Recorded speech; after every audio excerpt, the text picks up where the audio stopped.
It's December the 26th, 1943, and the Battle of the North Cape is reaching its final conclusion. It would be the last capital ship engagement between Britain and Germany. For 2 days, a large force of British-led ships have been in hot pursuit of the massive German battlecruiser Scharnhorst, after decoding her plans to attack a convoy on its way to Murmansk. Leading Force 1 against the Scharnhorst is the Admiral's flagship HMS Belfast, a town-class light cruiser. At the time, she is the largest and most powerful light cruiser in the history of the British fleet. She has 12 6-inch Mark 23 guns, 6 21-inch torpedo tubes, and a main armour belt of 4.5 inches. Their prey is a beast of a battlecruiser. The Scharnhorst is 150 feet longer than HMS Belfast, with 3 times the displacement, guns almost twice as big, and armour almost 3 times as thick. Naval warfare has changed. She is one of the last of a dying breed. And HMS Belfast and her allies intend to render this endangered species extinct.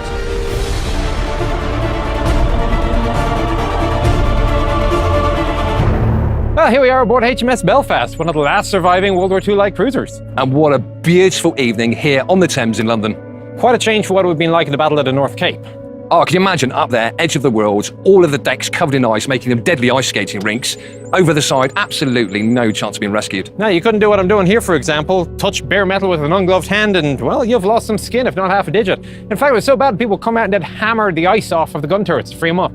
However, if you were up here on the decks during the final hours of that battle, I mean, what a sight that must have been to behold. Now, to imagine you've been chasing the ship through the dark for so long, all you could see were the muzzle flashes from Scharnhorst guns, and all of a sudden, a starburst round is fired, and it illuminates the entire ship in all its glory. That must have been quite a spectacle.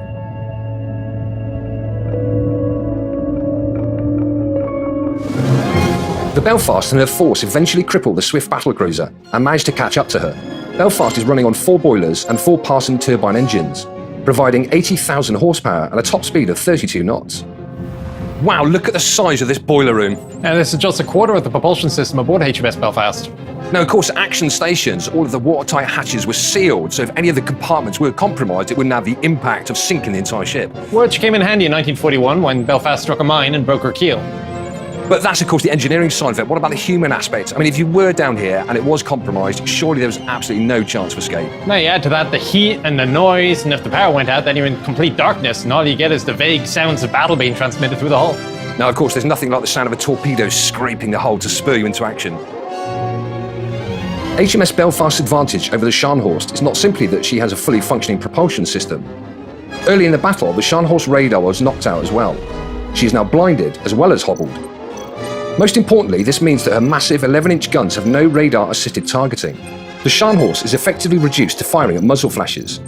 Meanwhile, the Belfast's fully functional 6-inch gun director passes the Scharnhorst position and bearing to the transmission station computer, which feeds necessary gun barrel elevation and training angle to each of the 4 turrets. This is now truly a battle of David and Goliath. HMS Belfast turrets are complex instruments that required around 50 men to operate. 3 of the major components of each turret are the powder handing room, the shell room, and the gunhouse. We're now in the powder handing room, the bottom of turret B, and this area is usually outbound to the general public. That's where you take one of these powder charges from the flash-tight doors and place them into the hoist. This is all part of a strict fire containment process designed to reduce the chances of a single incoming round vaporizing the entire ship. Of course, a valuable lesson learned at the Battle of Jutland. Now, as well as Belfast having this upgraded armour, there was also the flash doors, which on the other side of there is a magazine, so it separates the magazine from this particular room. Well, as you can see, the powder charge is now on its way up to the gunhouse. We're now 1 level up in the shell room. And of course, this is where the projectiles get placed into their own hoist. That's what we're demonstrating now. And you can see surrounding us, we're actually sat in the middle now of a ring of 50 of these 6-inch shells. That's one heck of a bandolier. And indeed, there's an additional 550 rounds in this one shell room alone. And we can see now the rounds going up, each of these individual hoists at a rate of around about 8 per minute. The final destination, of course, the gun house. We're here now at the final destination, up in the gun house, and here we would have found the crew freezing, dressed in full flash kit for the full 2 days of the battle, grabbing sleeper calls when and if they could. The rum ration probably would have come in handy. But anyway, a round is delivered from the hoist down onto the loading trays. That is quite a heavy round, and because we've got to get it out again, we're moving to this lighter dummy. The gun is in the horizontal position for loading. So what I'm going to do now is open the breech, and I put the ramming tray, lock it into position. I'm then going to push the projectile or the round as far up the barrel as I possibly can with my hand. While a bag charge is retrieved from the charge hoist. And we're then going to do the same with the bag charge.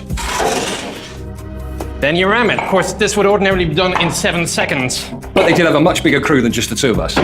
Pull the loading tray out of the way. I'm now going to close the breech, make sure it's fully closed and locked in position. And the final thing, just like in tank gunnery, Nick, we take our vent tube, introduce it into the vent tube chamber, make sure it's fully closed. Elevate the gun back to firing position and Fire!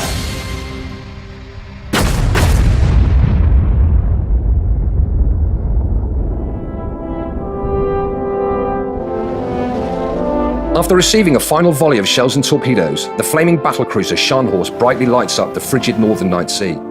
She capsizes, her propellers still turning in the air, as she takes almost all of her complement of 1,960 sailors down with her.